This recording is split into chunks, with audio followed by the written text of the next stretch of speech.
Como presidente do parlamento, sempre vou honrar agora com lei de iniciativa chega ao parlamento e seguro que tem influência na nossa democracia. So, me quer cada vez nos percorrer para reforçar onde tem aspecto abrir of necessidade para nós poder reforçar. Me quer saber que lei que seguro que uma vez que está aqui dentro, aunque que seguramente cambio de constituição que está exigir 2/3 parte, os 4 membros me se aprovar, me quer reto grande e me quer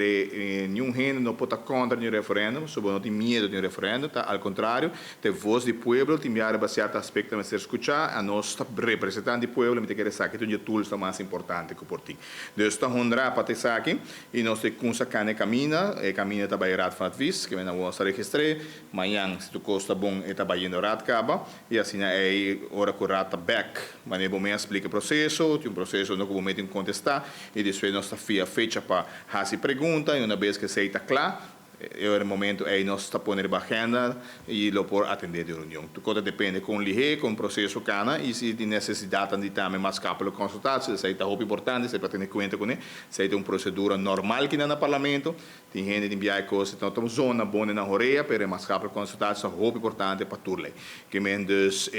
me desejo bom sucesso e seguramente ele cana seu caminho e ele quer ele servir o povo bom para ter referendo oficial de nossa constituição.